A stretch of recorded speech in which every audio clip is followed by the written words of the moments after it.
Adelante, Richie, lo recibimos con un fuerte aplauso.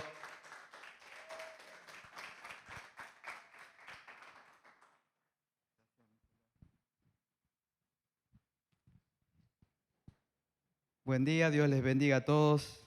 Dios está aquí con nosotros. Qué hermoso día que el Señor nos regaló. Qué buena está la libertad que tenemos para congregarnos, para exaltar el nombre de Cristo, reunirnos, estar juntos como familia espiritual, como casa de Dios. Y gracias también por la oportunidad que me dio el pastor para compartir la palabra en este día. Y bueno, sin más, vamos a ir yendo a la palabra. El Señor tiene una palabra para nuestra vida en este día y vamos a estar compartiendo en el Evangelio de San Lucas, el capítulo 7. San Lucas, capítulo 7, desde el versículo 1 hasta el 10. El domingo pasado, el pastor compartió el capítulo anterior, capítulo 6. Estamos viendo hace unos domingos el Evangelio de San Lucas. Y domingo pasado habíamos escuchado la palabra cuando estaba Jesús en ese monte y estaba dando ese sermón, esas enseñanzas profundas a toda esa multitud que lo seguía. Y ahora Jesús está descendiendo de aquel lugar y entrando a una ciudad, se llama Capernaum. Y dice así el capítulo 7, después que hubo terminado todas sus palabras al pueblo que le oía, entró en Capernaum. Y el siervo de un centurión, a quien éste quería mucho, estaba enfermo y a punto de morir. Cuando el centurión oyó hablar de Jesús, le envió unos ancianos de los judíos, rogándole que viniese y sanase a su siervo. Y ellos vinieron a Jesús y le rogaron con solicitud, diciéndole, es digno que le concedas esto, porque ama a nuestra nación y nos edificó una sinagoga. Y Jesús fue con ellos, pero cuando ya no estaban lejos de la casa, el centurión envió a él unos amigos, diciéndole, Señor, no te molestes, pues no soy digno de que entres bajo mi techo, por lo que ni aún me tuve por digno de venir a ti. Pero di la palabra, y mi siervo será sano. Porque también yo soy hombre puesto bajo autoridad, y tengo soldado bajo mis órdenes, y digo a este, ve y va, y al otro, ven y viene, y a mi siervo,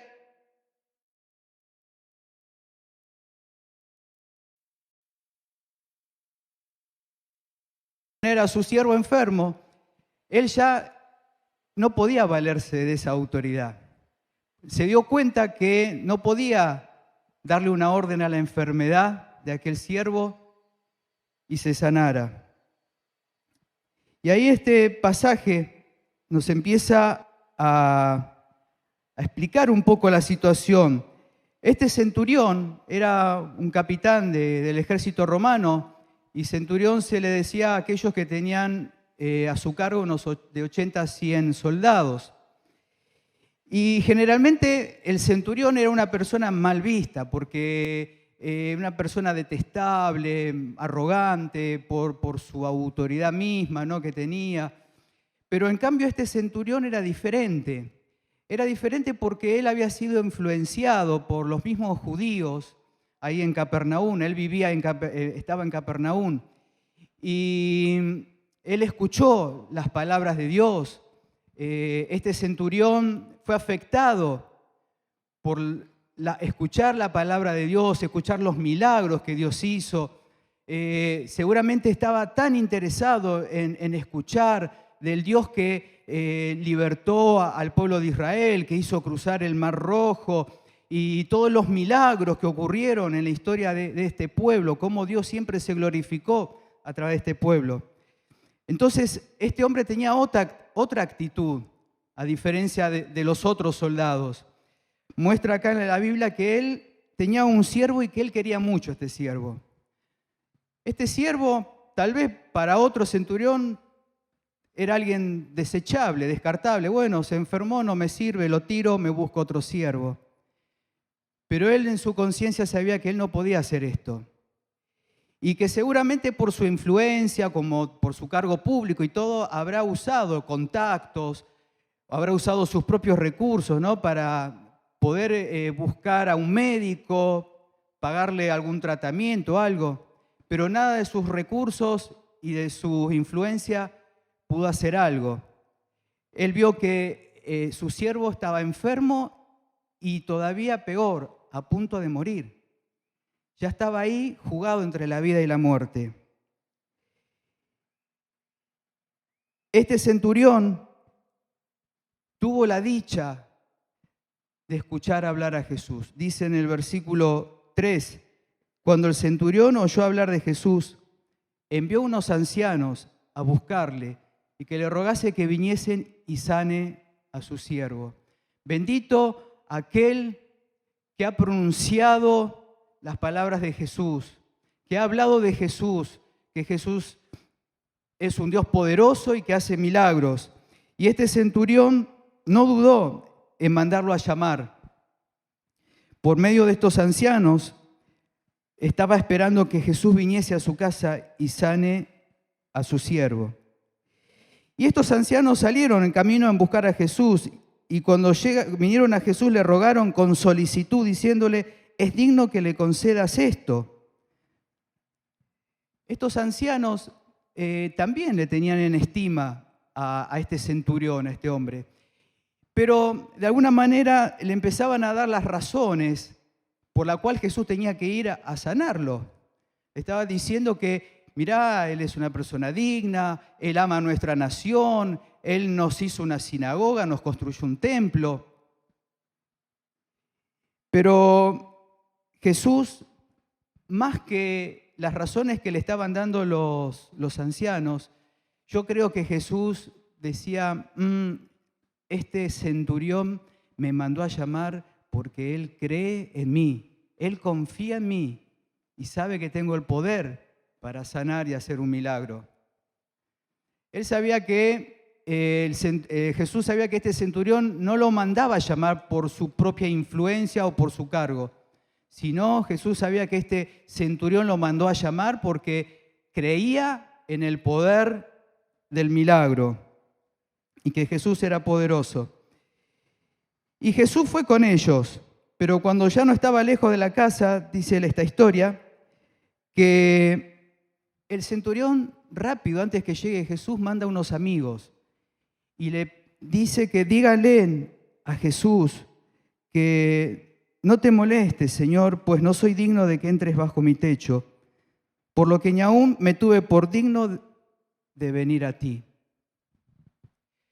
Seguramente este centurión estuvo reflexionando y diciendo, se está acercando el más grande, se está acercando el Todopoderoso, el Santo.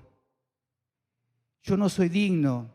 Él reconoció su necesidad de que no podía ni siquiera estar de pie frente a él. Por eso él apeló y dijo que no soy digno. Y es interesante porque la actitud cambia con respecto a los ancianos, ¿no?, de los judíos. Los judíos decían, porque él es digno, porque hace cosas, porque nos ayuda, porque es bueno, lo que fuera, ¿no?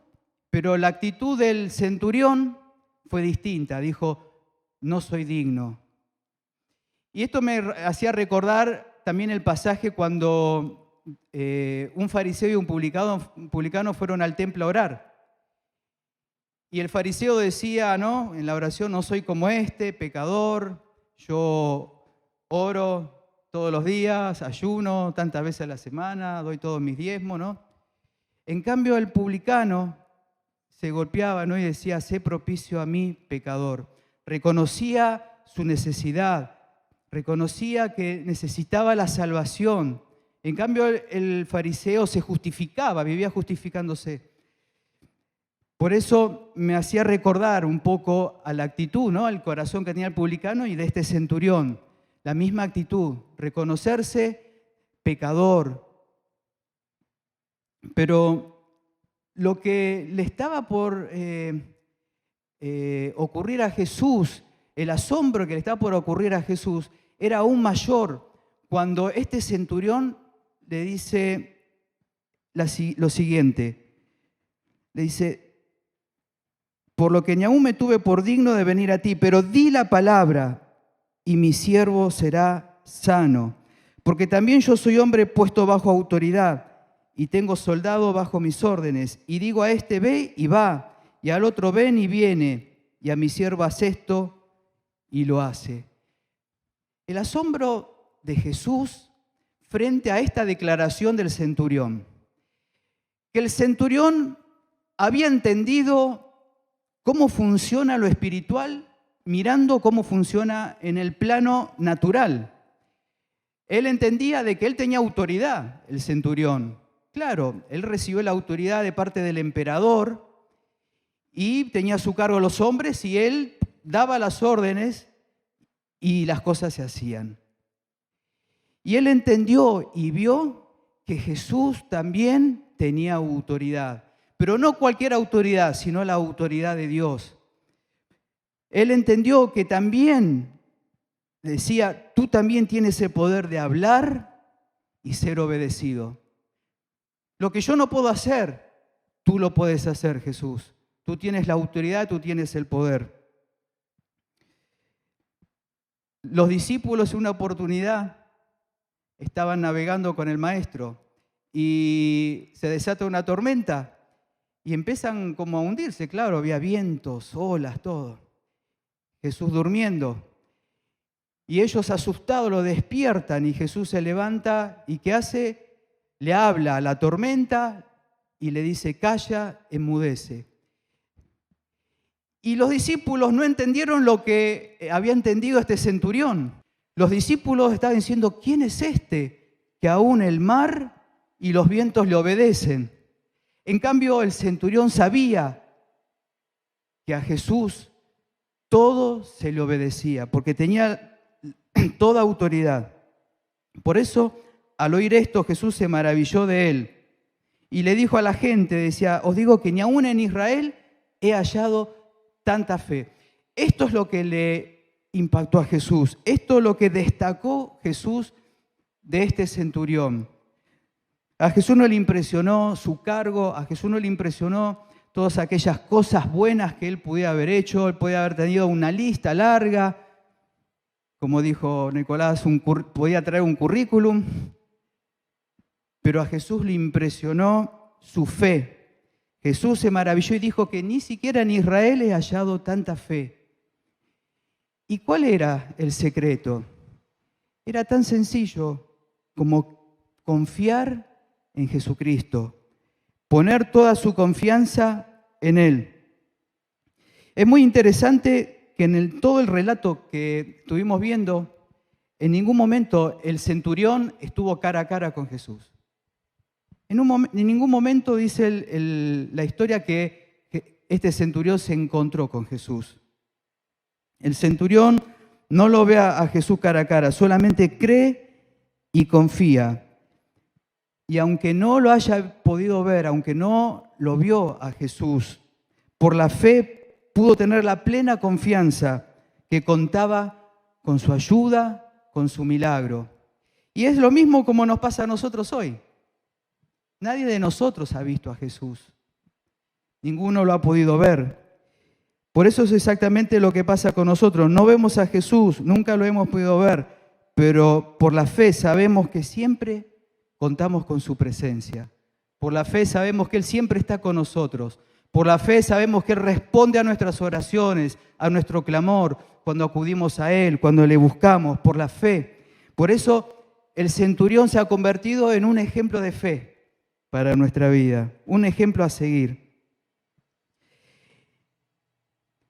Y los milagros existen. Hoy en día, después de más de 2000 años que Jesús estuvo acá en la tierra, los milagros existen. Esto no es algo del pasado. Los milagros no es algo que quedó escrito en una historia o como en un libro de cuentos. Los milagros existen. ¿Y por qué existen los milagros? porque la palabra de Dios dice en Hebreos 13:8 que Jesucristo es el mismo ayer, hoy y por los siglos. Jesucristo es el mismo. Y esto nos va a llevar a una siguiente pregunta. ¿Y cómo fue Jesús ayer? Si la Biblia dice que Jesucristo fue el mismo ayer, ¿cómo fue Jesucristo ayer? Y uno puede, a través de los evangelios, descubrir a este Jesús, cómo fue ayer. Un Jesús compasivo, un Jesús misericordioso, un Jesús lleno de autoridad, un Jesús que libertaba a los oprimidos, un Jesús que sanaba, un Jesús que abrazaba a los niños, un Jesús que no discriminaba. Uno podía ver a Jesús obrando. Los evangelios nos inspira a crecer en nuestra fe, saber que este mismo Jesús está hoy con nosotros.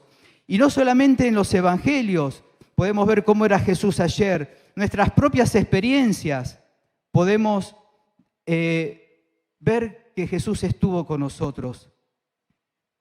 ¿Cuántas veces el Señor salió a nuestro encuentro? ¿Cuántas veces el Señor hizo un milagro en nuestra vida? Entonces, si Jesucristo fue el mismo ayer, también lo es hoy. Si hoy tenemos una necesidad, si hoy tenemos una aflicción, si hoy tenemos alguna situación que nos vemos como el centurión, que está fuera de nuestro alcance, de nuestra posibilidad, Jesucristo es el mismo hoy. Y también es el mismo mañana. ¿Y por qué es también el mismo mañana? ¿Por qué es importante? Porque nadie sabe lo que va a pasar mañana. Nadie tiene comprado el mañana. Mañana no es nuestro, pero Jesús sabe todo. Jesús conoce nuestro mañana también. Y Jesús va a ser el mismo mañana. Jesús no cambia, Él va a ser el mismo también mañana. ¿Por qué los milagros entonces siguen sucediendo? Estamos en el 2021, siglo XXI. Interesante, uno puede ver y pensar los avances, el progreso de estos últimos 100 años, digamos, ¿no? Cómo creció la tecnología, cómo ha crecido la medicina, la ciencia, cómo vemos que han logrado la prolongación de la vida, cuántas cosas se han desarrollado, han crecido. Un mundo súper desarrollado, parecería como que ya está todo inventado, pero cada día nos sorprende que algo nuevo se inventa, algo se desarrolla, ¿no? Ahora, frente a todo este desarrollo, ¿por qué entonces los milagros siguen sucediendo? Porque la necesidad del hombre, tu necesidad, mi necesidad, es la misma. No cambió nuestra necesidad. Seguimos necesitando a Dios en toda situación. Uno ve que todavía en este mundo tan adelantado, todavía el hombre no pudo descubrir cómo es el secreto de alcanzar la felicidad, cómo tener un hogar estable. Uno ve hogares donde lo sufren sus hijos, ¿no? Que se pelean, se separan. Cuántas situaciones tremendas hay. Por eso los milagros hoy siguen sucediendo porque nuestra necesidad es la misma. Siguen sucediendo los milagros. Jesús dijo en San Juan 16:33, en el mundo tendréis aflicción. Pero antes de decir en el mundo tendréis aflicción, Jesús había dicho, estas palabras os he hablado para que en mí tengáis paz. Y después dice, en el mundo tendréis aflicción. Parece como que se contradice Jesús, ¿no? Primero dice que les hablo palabras para que tengan paz. Y después le dice, pero van a tener aflicción. Pero Jesús no se contradice, sino que la verdad que Jesús es más realista que nosotros. No niega la aflicción. O sea que la necesidad del hombre a través del tiempo va a seguir siendo la misma. ¿Quién no atravesó por una aflicción? ¿Quién de los que estamos acá? Todos. En alguna medida algunos más, algunos menos, pero todos en algún momento nos hemos visto ante una aflicción. Todos la hemos pasado. ¿Qué puede ser una aflicción? ¿Una enfermedad? ¿Cuántas cosas, cuántas necesidades, cuánta angustia? Tal vez por escasez. ¿Por cuántas aflicciones hemos podido pasar? Pero en medio de la aflicción, ¿qué es lo que pide el Señor? Ahí en San Juan Él dijo, en el mundo tendréis aflicción, pero confiad, yo he vencido al mundo. Esto es lo que nos pide el Señor. En medio de la aflicción, en medio de la necesidad, Él no necesita otra cosa que nuestra confianza en Él. Él no espera otra cosa. Así fue el centurión.